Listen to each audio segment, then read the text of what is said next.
Assalamu alaikum. Welcome to Gunjur Online once again. You are with your presenter, Ebrima Scattred Janneh. We are back also today to discuss issues, of about Gambia. Before we go, I say, Ramadan Kareem to all of you, our viewers, wherever you are. And we are back again today to discuss issues that affects us. And Gunjur Online always told us to you. So for you and welcome to our program once again. Today we have a very special guest, who sacrifice, to see a better Gambia is second to none. These are people when all hope seems to dash off, when we think we cannot get anything right, we do will hopeful to have some people crop up, people who genuinely love the country and give their energy to educate us, to share, to divorce with their experiences and their knowledge, to make sure people are aware so that we can ensconce a better Gambia for everybody, not for only a section of the country or a region of the country. Once again, we have Mr. Dr. Lamin Manneh. Mr. Manneh is the Deputy Senior Administrative Secretary for Diaspora and External Affairs for United Democratic Party. Dr. Manneh, once welcome to Dialogue with the Youth, so on Gunjur Online. You are very, very welcome, sir. Thank you very much, Ebrima. It's a pleasure to be here with you. Thank you so much, sir. And we have to give you the credit, and acknowledge your effort for the country with all your busy schedule today. And today is the eve of Ramadan. We know how busy that is in the Gambia or anywhere worldwide. But still, you carve out your time, your busy schedule to come and dignify Gunjur Online with your presence. Thank you for all your service for the country. You could have easily, do your gardening and enjoy your attire and foods or going to the mosque, but no, with your experience, you want to share your experience with Gambians. You want to educate us so that together we can build a better country. And we have to acknowledge that, and we have to be humbled with all what we are doing for the country. Thank you so much, sir. And you can introduce yourself to our viewers, quickly or briefly, so that they will know who Dr. Lamin Manneh is. Briefly, doctor. Thank you very much. Although I seem to be having some technical problems with the phone, I'm not home right now. I see my images are going blurred, etc. I'll try to link up on another phone, but in the meantime, I'll just continue with this one. Can you hear me? Yes, I can hear you, doctor. If you can hear me, yes, I can hear you. Yes, good. Yes, I am Lamin Manneh. Originally, my family came from Nyomi, Jinaki Kajate to be precise. And my grandparents moved to Kaur from my mother's side. And from my father's side, they moved to Brufut. And I was born in Kaur. I went to primary school in Kaur and then went to Gambia High School for my secondary school. And then after that, I went to Dakar University for a year in preparation for going to France. Then I went to France where I did a bachelor's in public international law, and then followed by a bachelor's in public international law, followed by a master's in private international law. And then I went on to University of Pittsburgh in the US, where I did development management. And then afterwards, I went to University of Salford, Greater Manchester, where I did translation and interpretation. Then I worked for the President's Office before the President's Office, actually, I worked for Senegambia Confederation for almost 4 years. And then for the President's Office for 3 months, and then joined the African Development Bank for 29 years. So basically, that's my career in a nutshell. And then I joined the UDP when I retired and came back home. Doctor, thank you so much. The resume is amazing, really. And you retired many Gambian intellectuals with your experience or lower or higher, will come back to Gambia and keep quiet and enjoy and all those things, enjoying their retirement. But you, this is not a retirement for you because I've never, I don't think you have worked this hard, even when you are at all your employment all over the world. They've been following you on different platforms. Your energy is just second to none. So definitely, I hope many Gambians will emulate you. You are a pace setter in that direction, and I know other people are there, but we want more Gambians to get involved so that we can have a better Gambia, where our retirement could even be better. So we acknowledge that on behalf of all Gambia and on behalf of our viewers. And once again, we say thank you. And our prayers are in order for your health and continuous engagement to educate youths, because the education side you are doing, even a university lecturer, you cannot do that anyway. So thank you so much. Thank you very much. The pleasure is all mine. And whatever I got, I owe to this country. So whatever I can give back as well is a great deal of pleasure that I give back to my country. And the efforts are worth every minute of it. Because if I can contribute to raising awareness in the country about the difficulties we're facing and how we can improve on that, it's worth every second of that effort. So thank you very much for giving me this platform to be able to discuss with other Gambians and share our opinions and experiences. Thank you. Thank you, Doctor. Thank you, Doctor. Gunjur Online also is a non-profitable site. Anytime we deem to come out here and discuss things and engage dialogue, so that we can have education, we can get ourselves aware of some of the things that our country is capable of, and with better management, we will have a better country. Doctor, all credits to you. Your party UDP had a five. They has a 5 point agenda. And Yes. a few days ago, I saw Senegal, a positive, came out with a 5 point agenda also, so I don't know, Yes.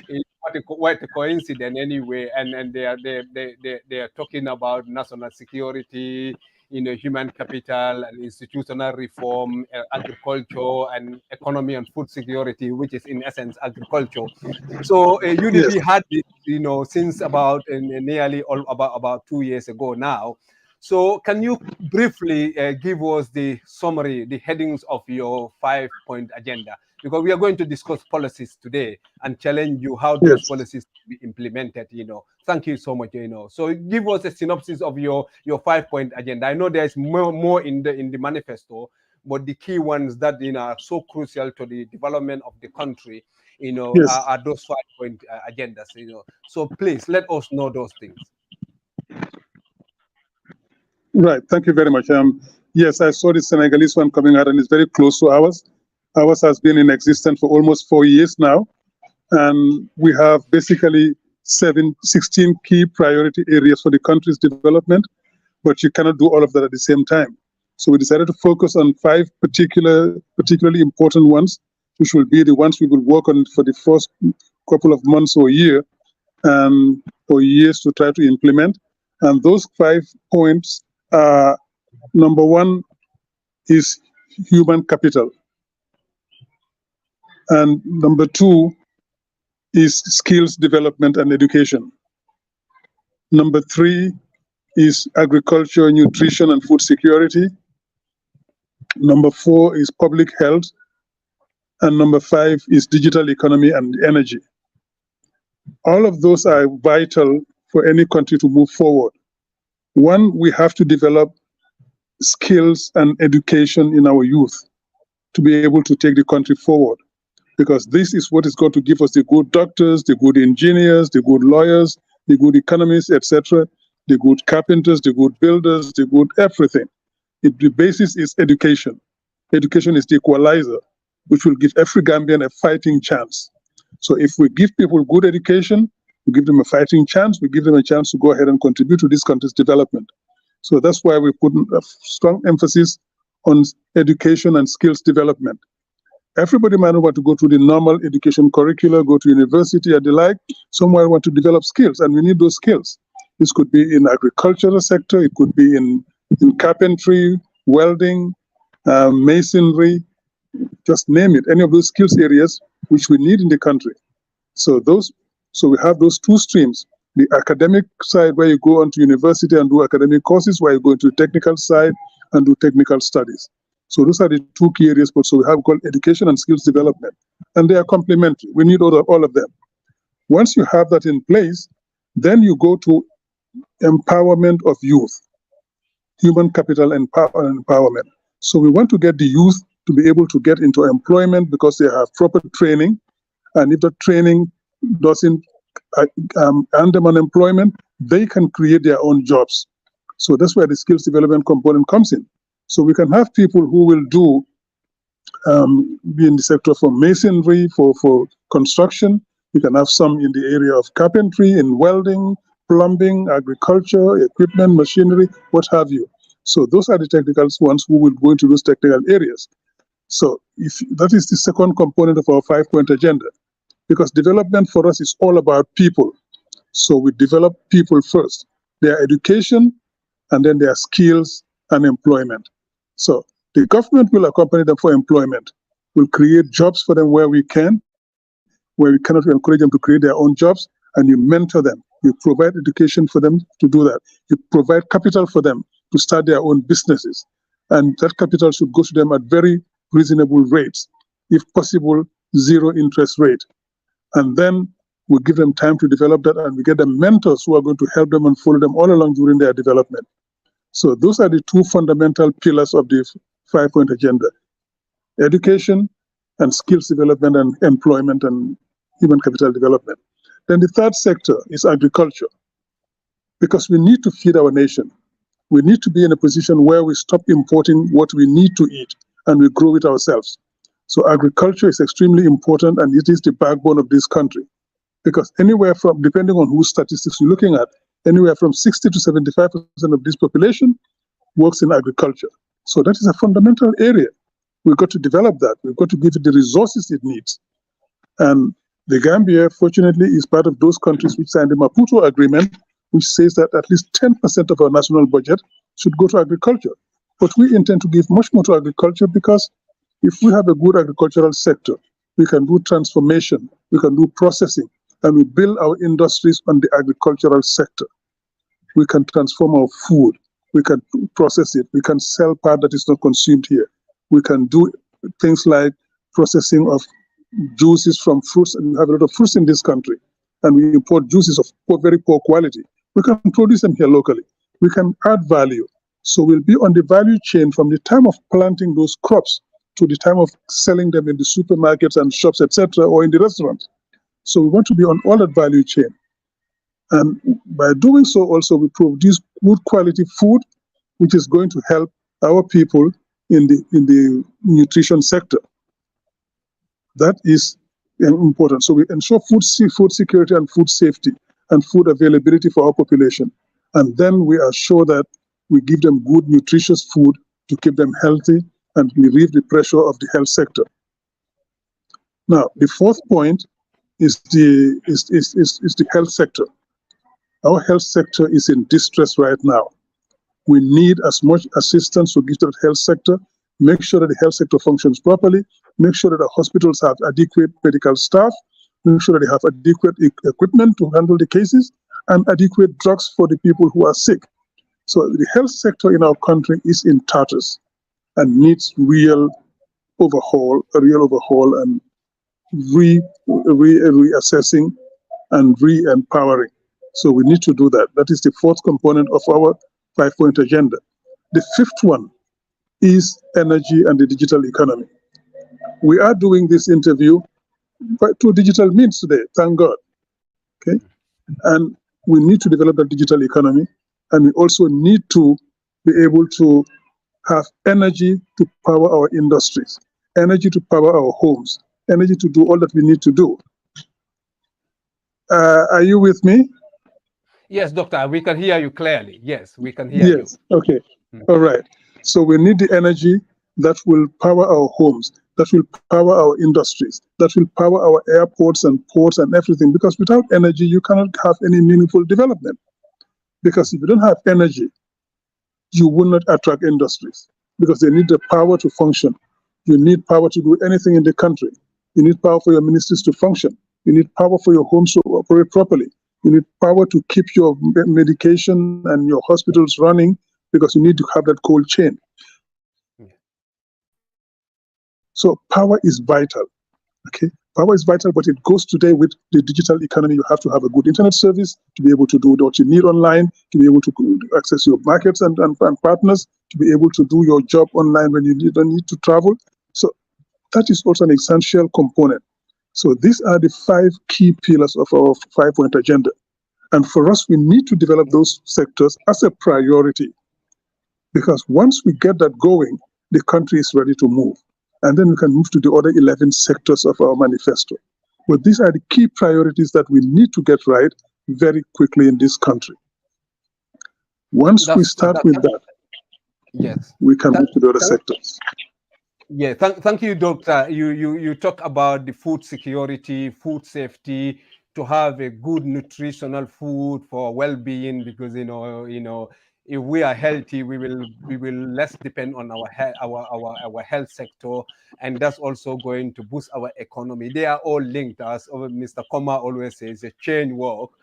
So you don't want to disrupt the way. So, but in the Gambia, when we come to at least our staple food, which is rice, the Gambia consume over nearly 300,000 tons of meal rice annually. And with the per capita rice consumption of nearly about 115 kilogram. But Doctor, the Gambia currently has the lowest rice yield. Less than one ton per hectare in all of not the world, but the ECOWAS countries. And this is costing us the importation of rice, is about over nearly 160 million to nearly 200 million US dollar that we spend. One of the biggest, of our import bills, but our cereal production is declining about 7% per year, since 2017. So we are importing close to nearly 90% of the rice we consume. So it's not only rice production that is part of agriculture, but this is fundamental here to create people, because people are hungry currently in the Gambia. The amount of bag of rice is increasing on a daily basis. With all the bottlenecks economically, how is UDP tend to finance the agricultural development that you enumerated now? And where is the money going to come from? Because I heard one of your programs, you say Gambia, we are almost bankrupt now. So if we are bankrupt, how are we going to get money in 2 years' time? For example, in 2026, we expect UDP to be in power. If UDP are there, where is the money going to come on to facilitate these farming products, that farming developments, and the mentality of the youth thinking that farming, my grandfather has been a farmer, he's the poorest, my father the poorest, and all those things. And of course, when you come to Gunjur, the fish, we can do fish farming and all those things. Our fish are there. It cannot create the employment that Gunjur, the sea in Gunjur should create more employment in Gunjur. But how are you going to finance this, Doctor? Where is the money going to come from? Very good question. And that is one of the parameters we looked at when we're doing our 5-point agenda. Because for us, when we do these things, we always look at the cost. Where are we getting the money from? How are we going to finance it? Because it's one thing to put up programs. If you cannot finance them, you are not better off. So we look at that factor. This year, for example, our budget is $41 billion. And we signed a Maputo agreement where we say we'll give 10% to the agricultural sector. If we do that, this year we will give $4.1 billion to agriculture from our own national budget. That is already a big plus compared to the current $680 million. So we'll move it up from $680 million to $4.1 billion from the budget alone by giving 10% to the budget, reassigning and reallocating our resources to reprioritize our expenditure. That is one point. Second point, we will make savings in all sectors of the budget where we think there is a lot of wastage. Currently, we are giving almost $862 million to the president's office on a yearly basis. Why does the president's office need $862 million? We're going No, to it does. slash that. We're going to slash that. Half of it will be gone. It doesn't need more than 400 million. So we'll have about $460 million to reinvest, and that could go to agriculture. We are giving every day the president $150,000 to feed him. Why does the president's office need $150,000 a day to feed? That is $4.5 million a year, about $54 million a month. $4.5 million a month, and about $54 million a year. We will take away at least 40 to 45 million from that and reallocate. The president doesn't need more than $10,000 to $15,000 or 20 at most per day to feed the state house. So we'll take away $120,000 to $130,000 a day from his feeding, which will give us about $45 million away from the president's office to reallocate. We will also move, for example, current this year we have $1.7 billion plus going to foreign affairs. Why do we need to give foreign affairs $1.7 billion? What productive investments are there? What do we get from there, apart from the embarrassment of our diplomats? Nothing. So we will slash that budget too. We will take away at least 800 million to 900 million from foreign affairs, close some of the embassies, regroup some of the staff, and reaccredit our ambassadors in several areas. So again, from there we'll save 800 to 900 million dollars. You go to finance. This year we have given finance $2 billion and $50 million. To do what? To do what? So we'll slash that budget by at least 50%. So we have another $1 billion available from finance that will cut down on their travel, on their expose, on their different meetings and fora and all that stuff.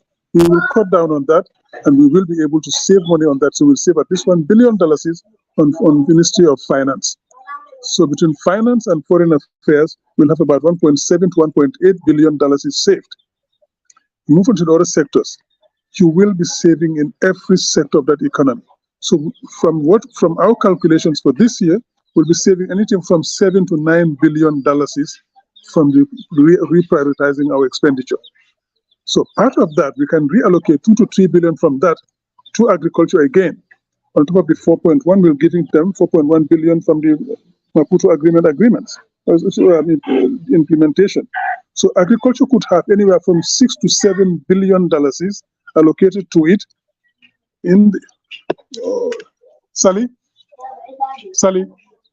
No, Yeah, once not telephone. again, we are having a program, a very, very interesting program from the United Democratic Party, UDP. Their Deputy Senior Administrative Secretary for Diaspora and External Affairs. UDP has listed, top agendas for their manifesto, the 5-point agendas. And, we are going to go through them one by one because it should be very, very easy for anybody to say, this is our 5-point agendas. But how are you going to go to implement that? With the currently our debt to our GDP is more than 81%. So Gambia is a cash trapped. Gambia is struggling with financing their economy. So how can you just finance the proposals that they put on the table? And I challenge him to produce, the costing of the agricultural sector, which is key because about nearly 75% of 72 to 75% of our rural areas are depending on agriculture. So, with a rough calculation, if we get agriculture right, we will give employment to the rural people, 75% of them or more. We can even increase, currently 75%. So this is going to be a springboard for our developments. We have to get agriculture right. We have to increase our rice production. Currently, we are importing about nearly 90% of the rice that we eat, and we have an arable land in the Gambia about nearly 440,000. 15% of that is allocated for agricultural development, for rice cultivation. So with that, we should be able to produce about 90% of rice that we consume in the Gambia and probably import only 10%. But with development, with seriousness, Gambia can even produce 100% of the rice that they depend on. So that's why UDP, Mr. Manneh, is putting cost into their programs, and we are saying that this is not a fancy program, a fancy agenda that people just say we can do this, we can do this, but he's telling us where they can get money, in order to finance, the agriculture. Doctor, go ahead. And Go ahead. You were yes, saying sorry, very, my very phone is about interesting to- things. Yes, yes, go ahead. okay, right. So I was saying we can save by reprioritizing our expenditure. We can save about $7 to $9 billion is on our budget currently, and we can allocate $5 to $6 billion to the agricultural sector.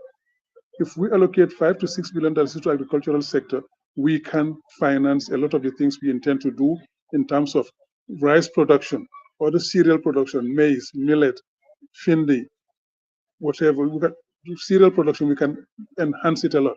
We can do the same thing for groundnut production, for bring back cotton production. And when we want to do that, we'll bring in equipment, because you cannot expect to relaunch agriculture if you ask people to take the hoe again and the cutlass and go back to the farm. That will not happen. We intend to purchase equipment, bring in tractors, bring in power tillers, bring in combine harvesters, bring in equipment for sowing and for weeding. So we'll bring in new equipment that is available on the international market. Go discuss with the producers and have good prices, and then you import that to relaunch our agricultural sector. Once you start doing that, and you show the development partners that you are serious about your agricultural development, they, they will take you seriously. And then you can develop better and bigger projects, and you show them, once you have good bankable projects, there is money out there to finance your projects. But you have to show them that you have the willingness, you have the determination to do that. They won't just take you for granted and give it to you. Because if you take a budget of $41 billion and you allocate less than $1 billion to agriculture, nobody will take you seriously. Nobody will come into finance projects for you. And this has to start with ourselves. So in development finance, we call it moving from greenfield projects, meaning you put some money in there of your own to show that you are willing to develop this sector, showing that you mean this serious to be, take this serious to be sector to be a serious sector, a priority sector, and you are willing to invest your resources into it. Once you do that, people take you seriously.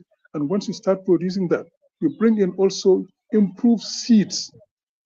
Like currently, as you said, our production is about a ton per hectare, which is woefully inadequate. We can produce, if you take Nerika rice, we can produce anywhere from 9 to 12 tons of rice per hectare. If we do that and we get irrigation equipment, we will be farming the year round, not just during the rainy season, because we are blessed with a river that is essentially fresh water. The salt water is creeping up the river. Yes, but we can reverse that too. The brackish water, which being partly salt, goes all the way now to Kaur. Before it used to stop in Balingo during the dry season. Now it goes all the way up to Kaur. But still, we can reverse that and push it back. But until then, the rest of the river is fresh water. So most of CRR and URR are fresh water. That alone can feed the Gambia many times over if we cultivate rice in that area 3 to 4 times a year using irrigation and rain-fed agriculture. So these are the areas where we will invest a lot of our national economy, sorry, our national budget to move agriculture to the next stage. When we have surplus production in this country, each year we'll be saving about $200 million worth of imports in foodstuffs. And that is what we call import substitution. So import substitution, by producing what we need to eat, we will save $200 million a year. That is in excess of $3.4 billion every year saved just from imports. If we take that and reinvest that, we can again give a good push to our agricultural sector. We now move from there to processing, because we don't want to just sell raw materials, groundnuts, rice, just like that. We process it, add value, and we take the whole of the value chain from production to consumption. So we can produce the rice we need here, bag it, um, dehusk it, bag it, and transport it to the market, to the stores, to the hotels, to the homes, to the supermarkets, and all of that is going to create additional jobs. So those additional jobs will pay taxes. When they pay taxes, we widen our tax base. Our tax base currently is very narrow because very few people are in employment. But when you create a vast agricultural sector where you enhance production, where you enhance processing, you will create many more jobs. And all of those people working in those areas will be paying taxes. So you have more tax for the country to use to reinvest. That is another sector we were looking at. Now, if you process those agricultural produce, take rice. When you process the rice, you will creating jobs for people who are going to develop bags for bagging it. You are going to create jobs for people who are going to dehusk the rice. You are going to create jobs who are going to transport the rice from the farming areas to the market. You are going to create jobs for people who are going to be in the retail business. So all of those are jobs that will create employment, that will create income, that will create taxes for the country, generate taxes for the country. You process other agricultural products. I told you I'm coming from my farm, and I mean, it's in a small area. You have a lot of cashew nuts, cashew trees.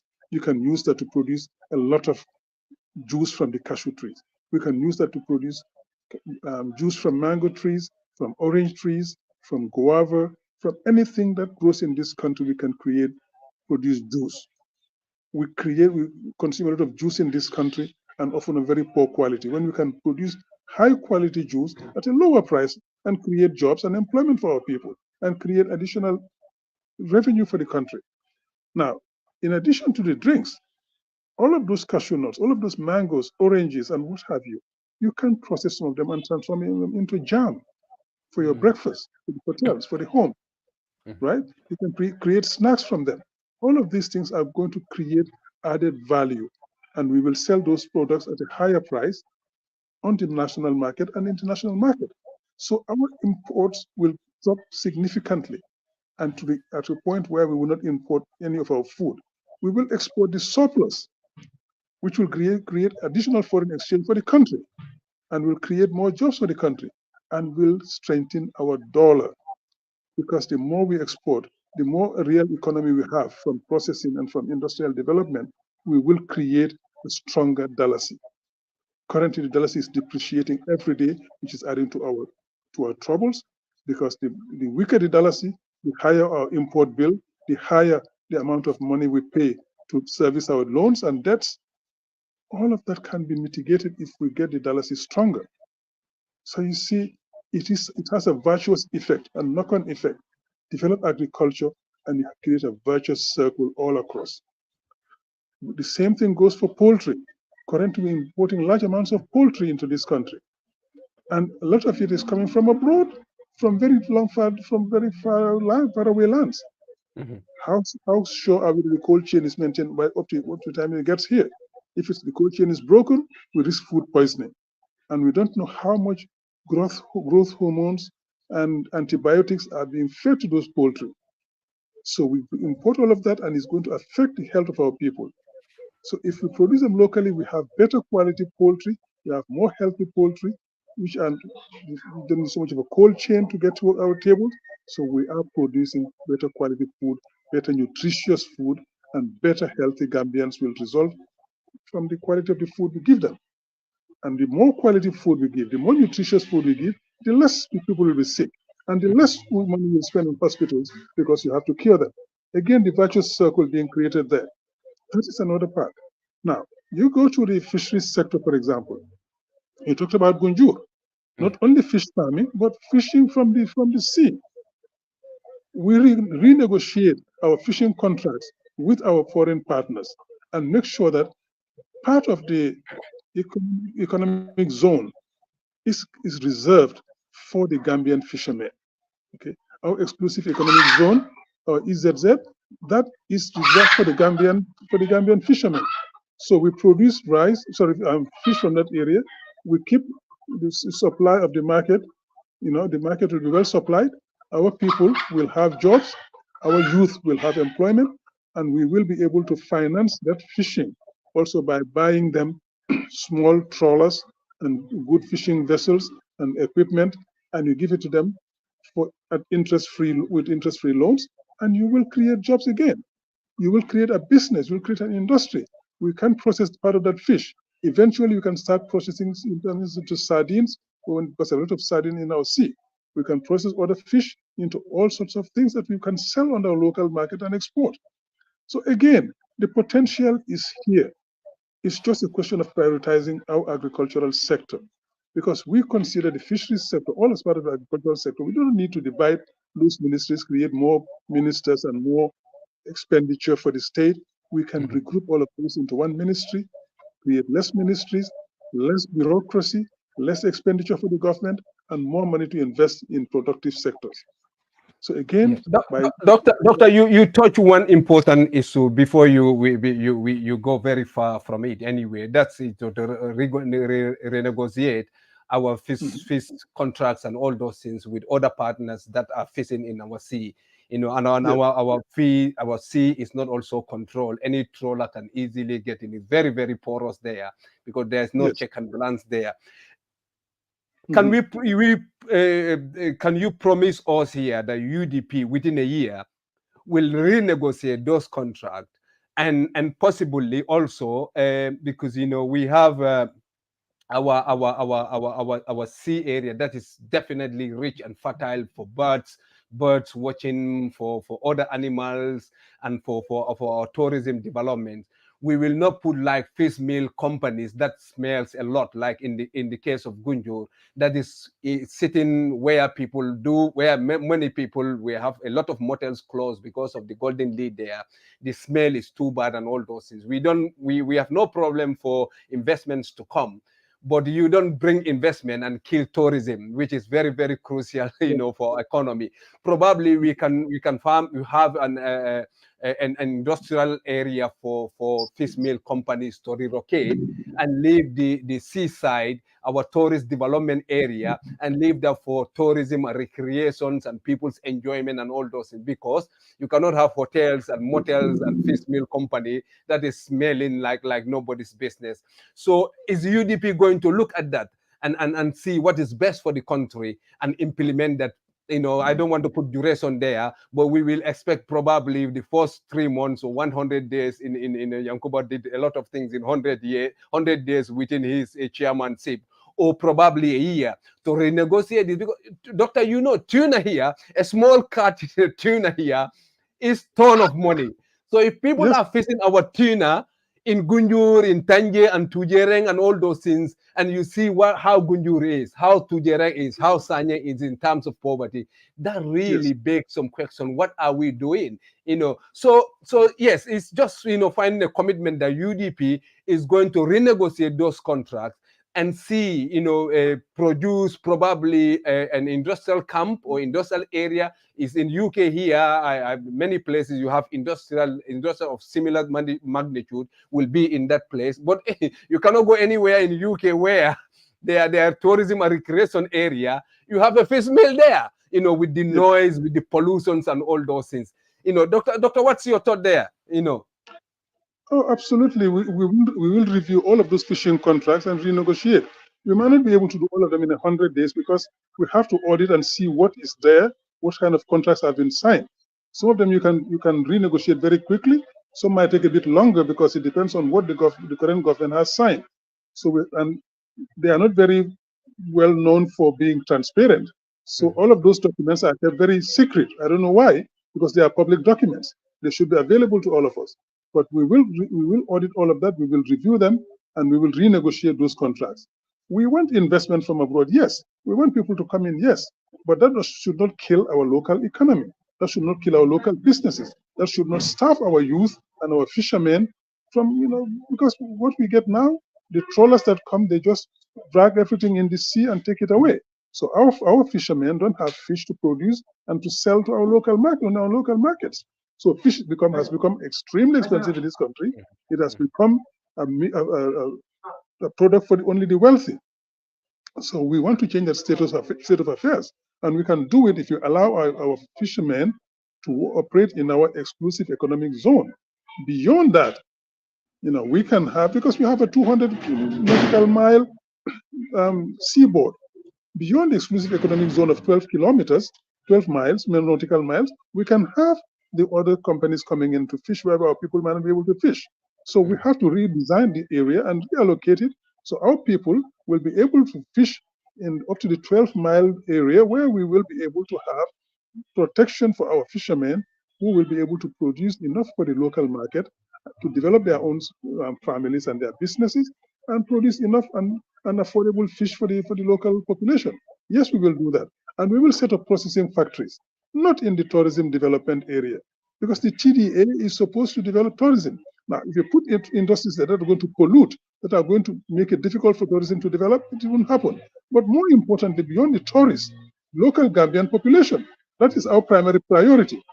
The people in Sanyang, Gunjur today are complaining about that stench coming from those fish meal processing factories. That should not be. We should protect our own people before we even think of tourism. So we will, yes, redesign those things and make sure that those industries are relocated outside from that area so that our people can have an acceptable living environment. And then we develop it for tourism as well. But the priority are our citizens, and then the tourism follows. We're not going to do it for the tourists and to the detriment of our people. It should be for us a win-win, protect our nationals and create an environment for tourism development as well. So that is what we're going to do. And when we do that, the industries we create there will be able to sustain additional income creation, income generation, additional job creation, additional tax accruals. So we will again have a win-win in that sector as well. You see, basically, the Gambia is gifted. The Gambia has been seriously endowed by nature, but it is the lack of proper policy and direction over the the current government and the past one, that is what is creating all our difficulties. If we give focus to the priority sectors, if we make sure that we put our money where our mouth is, we will be able to do wonders in this country. Gambia is just 2.5 million people with a fantastic agricultural sector, potentially viable agricultural sector. We have very good arable lands. We have fresh water. We have everything in this country which can develop our agriculture. And within a 5-year term of Hussein Dabo's government from 2026, we will transform this country beyond recognition. Doctor, Within those this is a pledge that you are taking to Gambians. If UDP government under Hussein Dabo comes 2026, by the time we are 2031, 2032, the Gambia will significantly be transformed. And that's the pledge that you are giving to Gambians. We all over listening to you. The Gambia will be transformed beyond recognition. And I keep saying, give us those 5 years. In 2031, we will campaign very little, because people will see the difference our government will make to this country, that the campaign will be very limited. You see, anybody who lives in the Gambia today knows the hardships we are all going through. Everybody knows that this is not sustainable. Each year that comes is worse than the one before. And that is going to continue until 2026. And Gambians have heard it. And I'm sure they will, in their masses, vote for UDP, and we take Hussein Dabo to State House, and we transform this country. If you Gambians, you can hear Dr. Lamin Manneh saying that, if UDP is given chance in 5 years, 2021, 2031, Gambia will significantly be transformed to the extent that next second term that UDP will do virtually very, very little campaign, and because, the work from their 5 years will sort itself off. And the toxic environment of politics and all those things will significantly be reduced. So that means we will be more united. We will be happier in the country. Thank you, our listeners. Mr. Lamin Piram Bojang, greetings to you and my one wife, Maria Majuara, and all the listeners going all over the world. Doctor, agriculture, the word agriculture is very scary. It was painted with hard job. Those who have embarked on agriculture from generation to generation got poorer and poorer and poorer, to the extent that the current Gambian youths are scared of agriculture when you hear, because of mismanagement. There's nothing wrong with agriculture. Even though we have arable lands of nearly 440,000 and about nearly 66,000 of of that is, hectares is allocated for rice production, and we have different breeds of rice that we can produce. Doctor, the white rice, is so expensive in this country. And and in my research, white rice were once cultivated in Senegambia region.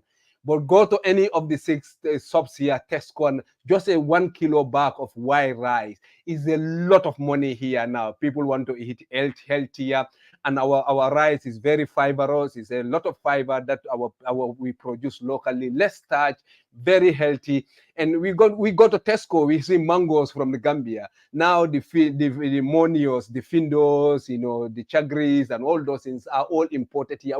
So we can do a lot. How are you going to make agriculture attractive to the current youth who think that's a no-go area for them, to the extent that they are disposing, because they give up on agriculture, the land that were bequeathed by our forefathers to us in mass, in large number. People are just giving away their land. Doctor, these things, I'm not being, at least, against foreigners. I'm a foreigner in this country, and we welcome foreigners to come and all those things. But there should be check and balances, because if everything goes bankrupt or everything goes ruined, me probably I will go back to Gambia from England. So you can see that's why immigration, there are some controls there.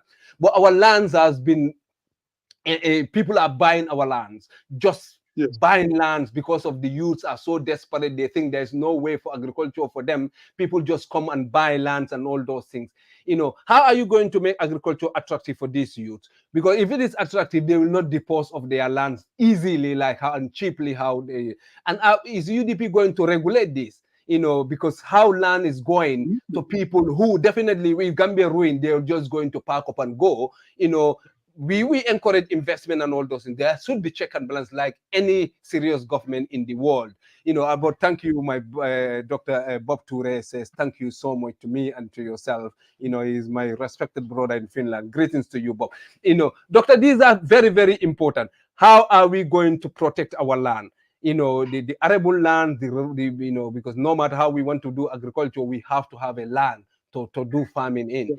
People come and just do whatever they want without no check and balance. And youths give up on agriculture to the extent that they think, there's no use for land. Let's just dispose it for the sake of going back way and all those things. Which true is the condition of the country that is pushing them to do those things. How are we going to entice them back to land? How are we going to encourage them and stop our lands being given away to people who don't care about anything, which we don't have no problem, but there should be check and balance, because we have to say it as how it is for the betterment of the country. Probably me, I cannot come to England and get a 1,000 by 1,000 land here. It's impossible. No matter how rich I am, doctor, that's not going to be possible. I cannot go to China and get about 500 by 500, no matter how rich I am, from Gambia to China, and get 500 by 500 all by myself, whatever I want to do with it and all those things. Might be resell it, pause on it and resell it to potential buyers with foreign currencies,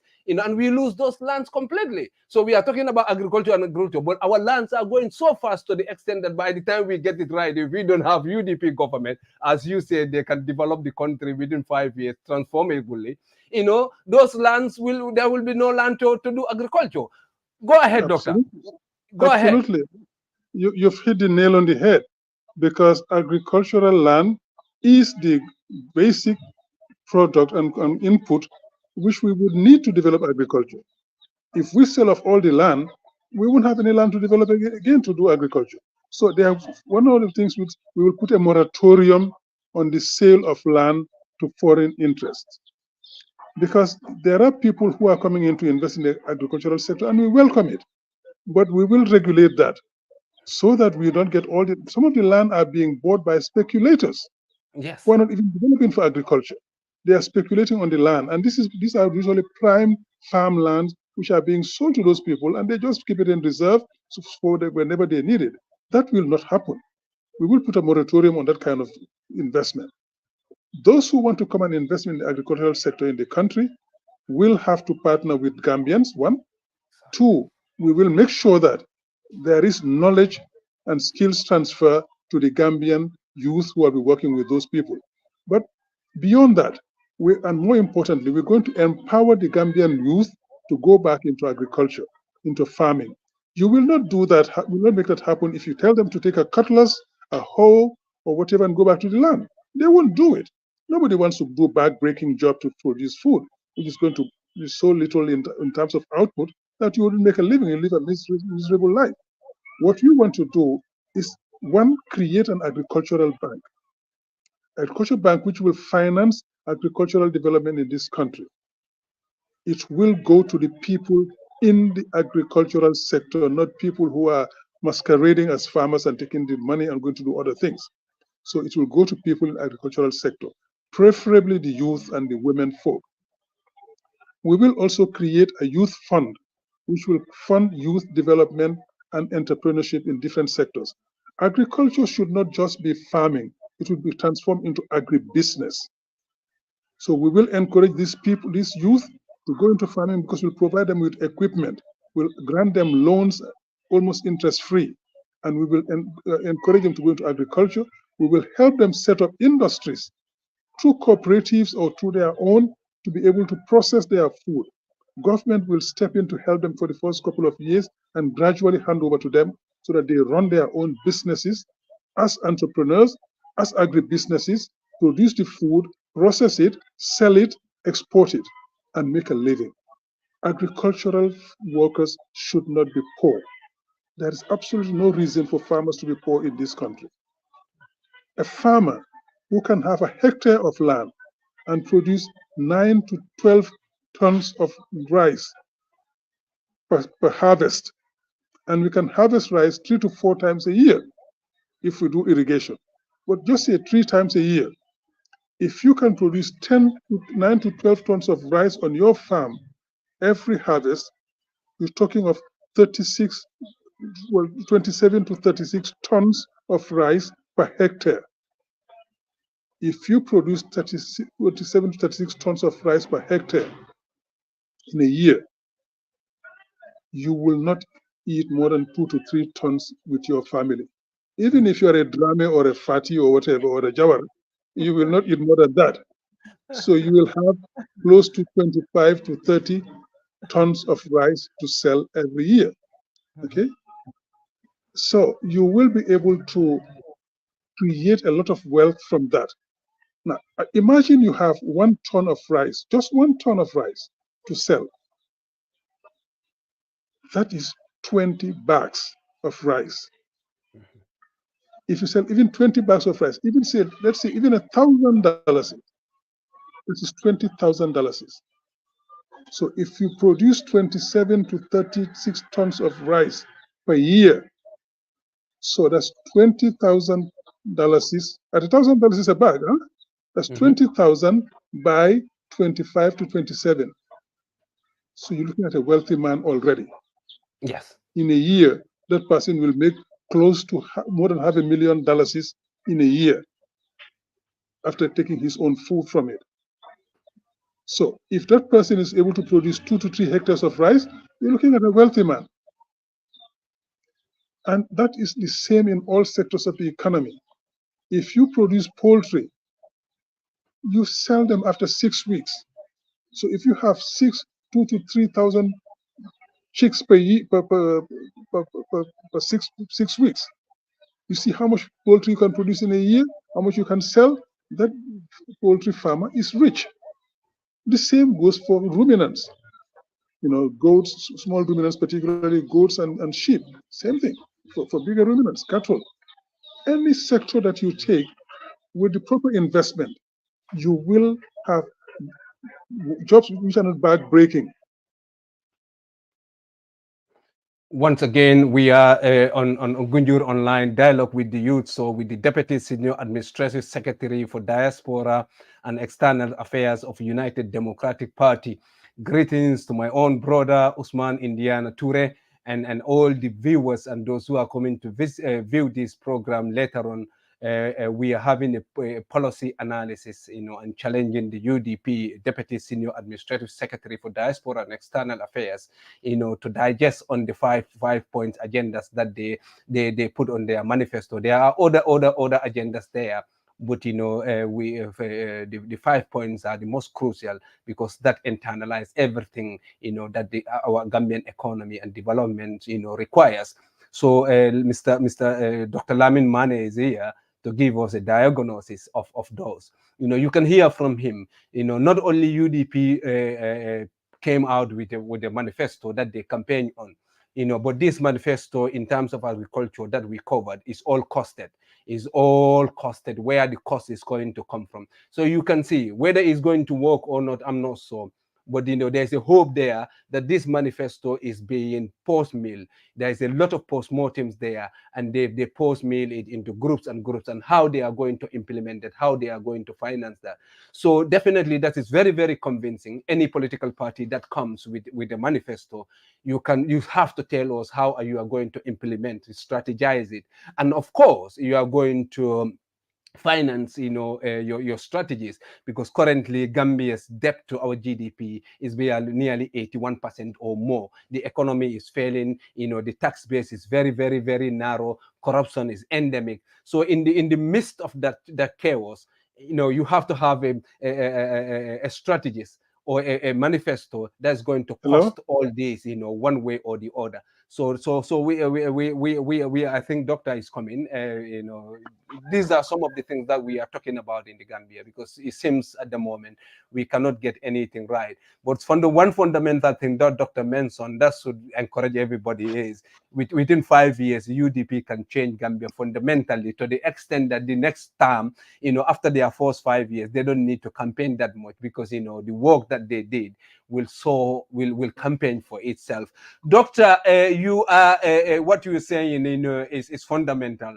And probably when the UDP government comes, I think Gambians are not stupid, because if somebody can transform the country from the current dire situation to significantly, to the extent that they don't have to campaign in their second term, definitely, anybody who loves the country should give those people chance, and hold them accountable, of what they've pledged to Gambian. Doctor, you are the senior administrative secretary for diaspora and external affairs. Yes. Diasporas, in 2023 contributed about 737.12 million. That's about Ex- 32.11% of our GDP. That is about correct. 3% increase compared to 2022. That's contributing about 32% of our GDP. These Correct. people they love Gambia to bits, and they create a significant inflow of funds, providing direct monetary benefit to the Gambian from all four walks of life. Poor, the money that comes from them directly go to the pockets of the poor people. They are the key source of our foreign exchange for the country, and has substantial influence on the balance of payment of that country. But yet those people are bereft of their rights to vote in that country. They are being ridiculed as bafenos. They are being ridiculed as people who are insignificant. Even though we all know that's not true. We've been leveled when we come to the airport. Also, for example, a few years ago, I went with my four daughters, six of us. Each of us pays $6,000 to get into my own country, and to pay 6,000 also live in my own country, doctor. These Right. are these are how we treat our Gambian. They are the biggest tourists that we have in the country, our own people. They come and live with the poor people and inject money directly to the poor. It doesn't go anywhere. So but all these contributions that we do, that is a formal sector. The informal sector, for example, if my friend is going to Gambia, I give him £1,000 here. That doesn't count. We don't get that from our statistics, in terms of the GDP ratio. So doctor, what do you think UDP can do? Can you play to us that come to UDP government in their elections after the 2031, 2026, 2031, the diaspora will vote in the Gambia.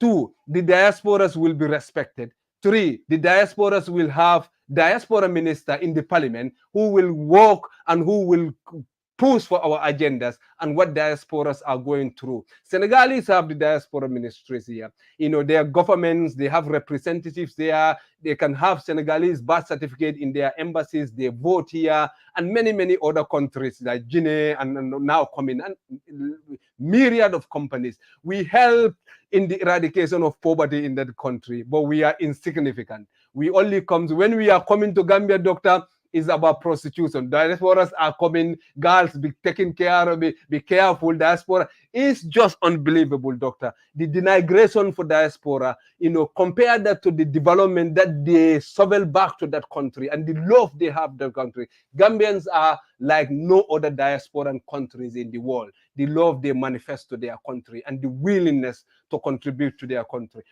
Doctor, what can Yes. UDP do for diaspora? And as a diaspora and city administrative, you are in the hot seat, doctor. What can we have from you? For a start, we are fighting to make sure that the diaspora votes in 2026 already. We are fighting for that because if you probably remember, Mr. BB Dabo went to court about the diaspora vote, and the Supreme Court adjudicated that the diasporan Gambians should vote. It is their entitlement. You cannot disenfranchise them. So the Supreme Court decision is there for the diasporan Gambians to vote. And we have the head of the Independent Electoral Commission, Momar Njai, saying that the diaspora is the 8th region of the Gambia and that they are going to vote and it's going to do whatever it takes to allow them to vote. But they drag their feet on it, and last minute they told, oh, we don't have enough time for the diaspora to vote, which is not acceptable. And we are going to fight to make sure that a Supreme Court decision is respected and implemented. One. Two, the diaspora from then on will have their rights entrenched and they will not be disenfranchised, particularly under UDP government. That will not happen. Three, the diasporans should be able to have elected representatives in the National Assembly. Every self-respecting country who has so many people outside their country make their diasporans member of the parliament so that their interests can be defended in parliament. They can raise issues. They can bring in private member bills. They can defend the right of the diasporan Gambians in parliament. Nobody will defend the diasporans better than diasporan Gambians, and they will sit in parliament with a UDP government. And a ministry that's going to be there for foreign affairs will certainly take care of diasporan Gambians. That is a certainty. You see, the diaspora is the single biggest contributor in terms of foreign exchange to this country, much more than the FDI, foreign direct investment. The diaspora contributes more than unofficial or official development assistance. So why do we want to exclude that segment of the population that is so important? But as I always said, even if they didn't contribute a butut, they are Gambians and they are entitled to vote. You cannot disenfranchise them simply because they are out of the Gambia. The technology is there. Every possibility is there for diasporan Gambians to vote. And we will control that as well to make sure there is no fraud, there is no massive registration of non-Gambians into those diaspora electoral registers for them to vote. Because some people worry about it and say, well, if you do that, if you allow them to vote, you might be opening the floodgates to fraud. No, we will control that. We will make sure that only Gambians register in the diaspora and register voter rolls to be able to vote in the Gambia. So we will see to that. The UDP is extremely protective of its diaspora. The problem is this current government knows that they cannot fool the diaspora. They cannot take you for a ride. They cannot bamboozle you. So they are worried. They think that the diaspora is all going to vote for UDP. Well, you just need to go out and do the right policies and woo them to vote for you. That's what you need. Don't disenfranchise them because you think they're going to vote for your opponents. They are Gambians. So we will see to it that the diaspora Gambians vote in their country and they have a representation in parliament and they have all their rights entrenched. Because you see, when you do that and you create an enabling environment for the diaspora Gambians, they will come back home to invest. We are talking of creating a fledgling industrial sector, do processing, do all of those things and export. Well, the diaspora have funds to invest. Instead of attracting foreign investors, we would rather start by attracting our diasporan Gambians first to invest in their country, give back to the country, create wealth in the country, and make money. Because we want Gambians to make money. We are encouraging the private sector, but an ethical private sector, not a private sector that's going to kill the public sector, that is going to take all that belongs to the public sector and make it private, and then they rip us off. No, we don't want that. But we want Gambians to come and invest in their country and make money in their country. There is money to be made in this country. Gambia is a green field. We can do so much in this country, and the diaspora can contribute significantly to that. The diaspora can bring resources, financial, human, material, and technical. People have expertise out there. They can bring that expertise to play in the Gambia. They have networks in countries where they live. They can help in exports. They have networks that they can gather and encourage people to come and invest with them in the Gambia. So you see, we are depriving ourselves of a very significant resource simply because we don't know how to handle it, simply because we are fearful that they might not vote for us. But that is a government that is clueless. If you want to develop it, you have a very significant partner in the diaspora which can help you to grow this country and to make it better. So I promise you that a UDP government will have a totally different policy with the diaspora. That is for certain. Because UDP you can. government will have a different policy positioning for diasporas. That's Dr. Lamin Manneh, the senior deputy senior administrative secretary for diaspora and foreign external affairs. Guys, you can hear from his own mouth, and we are going to hold them accountable. But the per capita intellectuals for UDP is second to none in the Gambia. So these people have huge experiences. Financially, they don't want jobs and all those things, because they have external experiences. They work international level years and years to their experience. So what they are telling us should convince us that a UDP government deserves to be voted in at least 2026 and give them chance. These are people consistently been in politics, being killed, being battered, and all those things. And still, they could have taken an easy road and joined President Barrow, and they will all have positions and they will have massive cars and story buildings upon story building. But no, they choose to see the interests of the country. Why should we not then trust them, with what they are saying? Doctor, health is a productive sector. We have to believe that.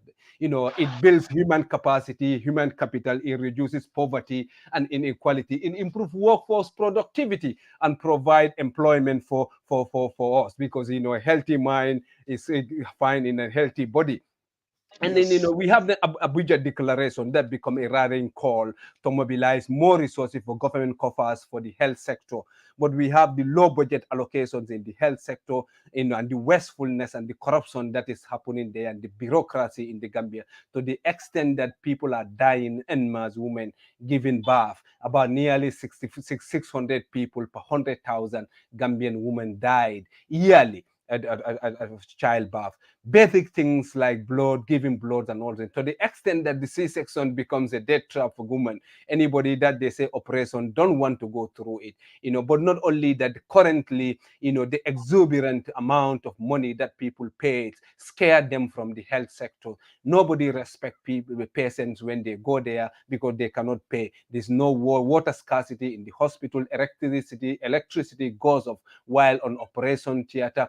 The babies that are incubators, sometimes they prioritize these babies doing well, let's take him out so that the next one can get access to incubator, and people are dying anytime that restructuring happens. So the amount of death in that country that can be avoided is huge. So what can the UDP government do? Are you going to stick with the Abuja Declaration? What can you do to increase health efficiency in the country, to protect the poor people? Because we see the government, I think they allocate about 60 million for government employees or to top people to go outside. But anybody who is giving money to themselves to go outside to be healthier there, Gambia health system is not their priority. So what can UDP do for our health sectors, doctor? Please, go that, because that's very, very key here. And we will come to corruption. What can UDP also do to fight corruption? We don't want people who are corrupt and the auditor general comes and say these people are corrupt. We have all the documents, all the facts about them. We just siphon them, or we just move them from one department to the other, or we send them to external affairs as a dumping ground because they are corrupt. But these are very corrupt, but they are corrupt people, so we are not going to do anything to them. And no matter how fanciful our agendas are, if we don't nip the corruption in the bud and kill it from the root, none of these our fanciful agendas is going to work. But let's come to health first, doctor. What can you do, and what can you promise Gambians? Are you going to be in line of Abidjan Declaration, or and doctor, also mental health is a massive, massive issue. Even the current Gambian constitution, I think a lunatic bill is there. So that means we don't even move from the words that we use in our constitution to be serious about mental health, and also disability. Anybody, about I think 1 in 3 or 1 in 10 people at certain level of your life, you are going to be a disabled person one way or the other. And we don't talk about disability. There's a lot of people with disabilities, but disability doesn't mean inability. But we create the social model of disability. We have to adjust our environment, which we are not doing. But we are not recognizing. We are not even talking about because the health sector, the normal health sector, is so in chaos to the extent that we don't talk about mental health or disability or other sectors that are so important for our people. Doctor, go into health and give us your pledge as a party, and for our message. Go ahead, doctor. The health sector is priority number 4 on our 5-point agenda. And we are going to invest in the health sector. The Abuja Declaration, yes, all of those will be upheld, but we'll do better than that. You see, if you create a healthy population, you create a healthy workforce, you cut down on absenteeism at work, you cut down on your costs, and you improve the overall environment in the country. There is absolutely no reason for any government to allocate to itself over a 2-year period $100 million. Last year, 40 million. This year, 60 million. That's $100 million to go provide medical attention for themselves outside the country. That is unacceptable. If you take that 100 million and you invest it in the health sector here, you will have results. So anybody who is in government should be prohibited from going to seek medical attention abroad. That way, they will put their efforts into developing the health sector. If you tell me that you can go get health care abroad and the rest of the Gambians will have to suffer here or die here, I have a problem with that. So we should make sure that that money stays here, is invested in the health sector to buy better equipment, to buy better medication, to train better doctors, and to get more doctors from the university. Give scholarships to our youth to go study medicine. Give scholarship to our youth to go to specialize abroad for things that they cannot do here.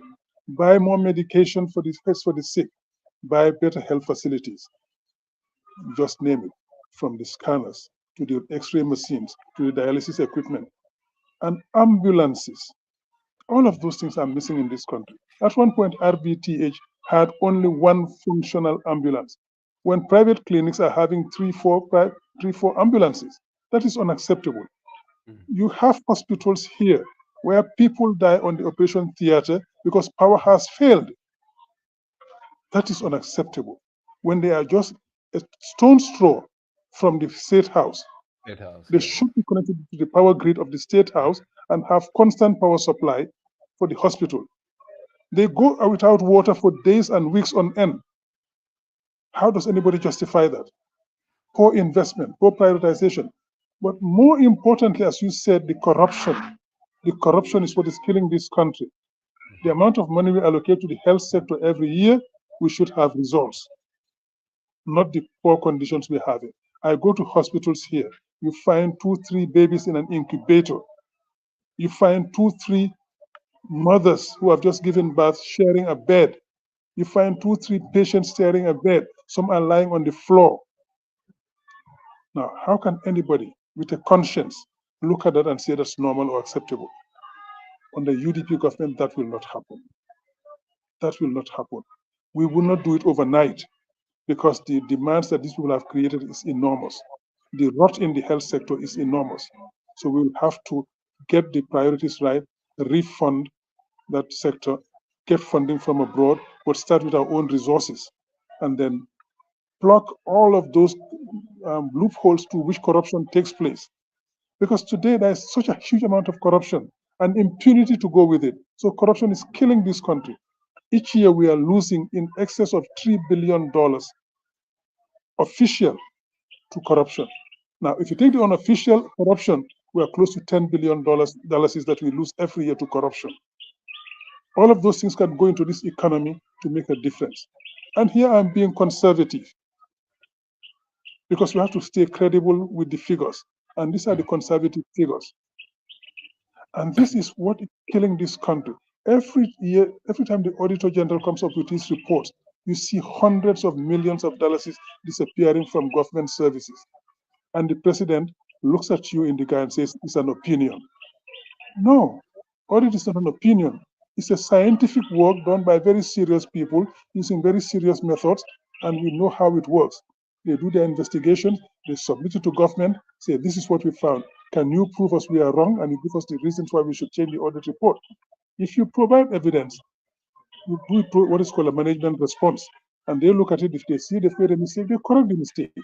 So the audit reports that come out have been prepared by the Auditor General's office, have been submitted to government for vetting, have been submitted to government for challenging and for rectification. It's only after all of that process that the audit report comes out, which means that audit report, when it comes out, it is definitive and it is truthful. So the government cannot tell us it's an opinion. Yeah. So all of those cases that come out, they should be prosecuted and the money is recovered. It's not done. So we are losing so much money to corruption every year. Yeah, That is the doctor, bad. we're going closer to Maghrib. I just want to round this up so that you don't miss your Yes, Maghrib prayers. Maybe after yes, Ramadan we can continue right. this. I know a lot of Gambians who are health professional went to Gambia to invest there. They frustrate them Mhm. to the extent that they come back to Gambia, UK, especially or Yes. diaspora, and they are struggling. They are Mhm. giving because they have kickbacks from some of the foreigners. They're giving the pharmacies and all those things, and Gambians are suffering, and the price of health is too much. Doctor, 2 minutes. A Yes. lot of people are scared. They're scared. A lot of scaremongering. This started with Janneh's time and Barrow also. UDP is a tribalist country. When the party, when they comes, it's a Mandinka party to say it how they are saying it. This is their word. Dembo Bojan said that when they come to power, everybody who is a foreigner or anybody who is not a Mandinka, which is so stupid because that's an insult as a citizen who is going to drive you out of the country. UDP cannot unite the country. What in 2-3 minutes before you miss your Maghrib, how can you assure those people that's not true? It's based on no facts, and how can if you see the rainbow call of UDP, how on earth can you think about Absolutely. those? Just respond to that in two minutes, and we can wrap up this so that you can Yes. tomorrow is fasting. Then Absolutely. It's go so ahead. unfortunate. It's so unfortunate that a head of state and the people around him will be promoting division in a country, will be promoting tribalism. They should be building a strong, independent, and solid nation with a lot of solidarity between all its segments. UDP, the party leader, Mr. Usainu Dabo, his two wives are not Mandinka. His children are half Mandinka and half another ethnic group in this country, right? Our first national president, Ajiya Mundau Yabo, is Wolof. The deputy party leader and deputy secretary general, Ajiya Msek, is Wolof and Fuller. Her mom is Fuller, her father is Wolof. Aji Sukaina Ka, our national president, national president for Women's Side, is a Wolof. We have a lot of non-Mandinkas in all our structures, the National Executive Committee, the Central Committee, everywhere in that country. And every Gambian here has some ethnic group which is not his own original one, or should have not original. So let's say a Mandinka has a lot of people from his or from the other ethnic groups. My Yes. uncle Mhm. My grandfather's brother married a Wolof. So my uncles and aunts are half Mandinka, half Wolof. One of my mother's sisters married a Fula, and my cousins are half Mandinka, half Fula. Some of my cousins married Jolas.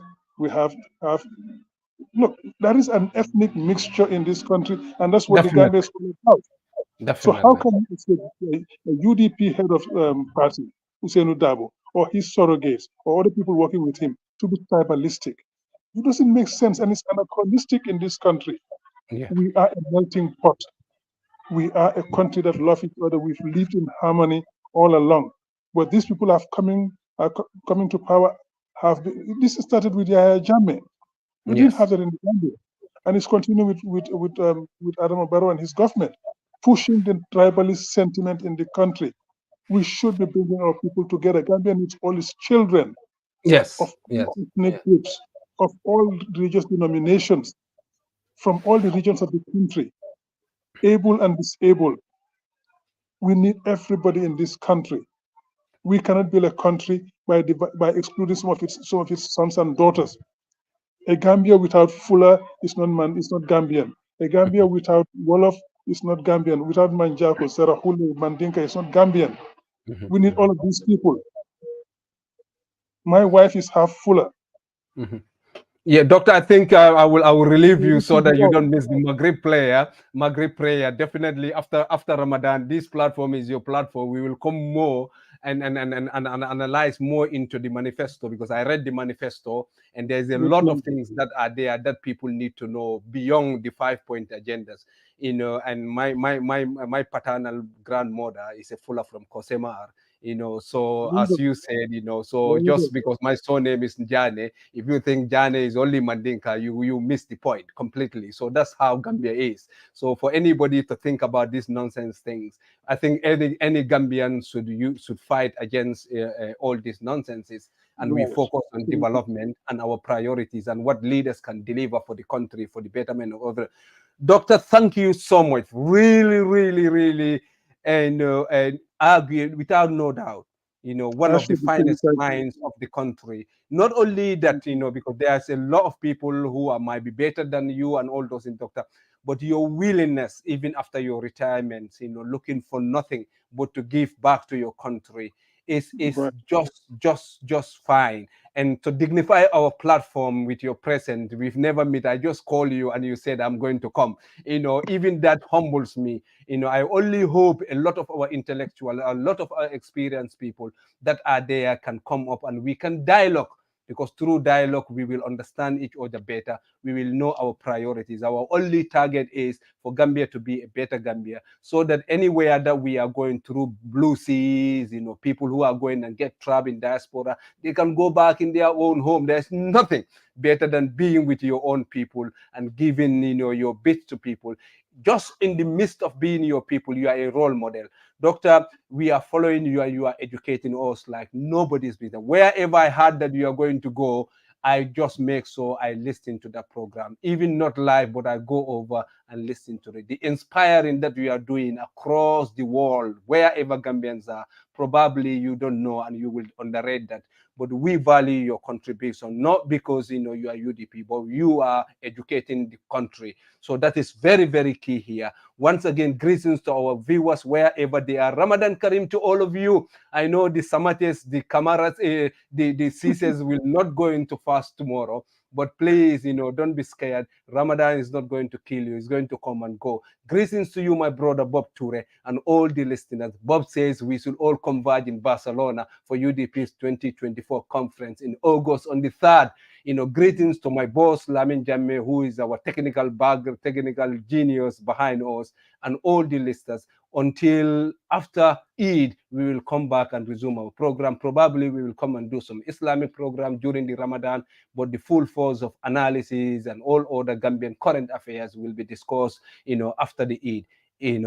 So enjoy your Ramadan, and please, pray for that country, Gambia, so that we can have leaders that will sympathize the country, empathize the country, and have the heart of that country than their parties, than their individual interests, so that we can all go back home wherever we are and enjoy our hard-earned monies that we work so hard to go and enjoy in a country that's going to respect us, that's going to give us the little, that we deserve, and so that we can even give more, and brought up our youths, our children in a good environment from all the toxicities, and the failure of leadership. Thank you. Greetings to all of you, and Ramadan Kareem to you once again.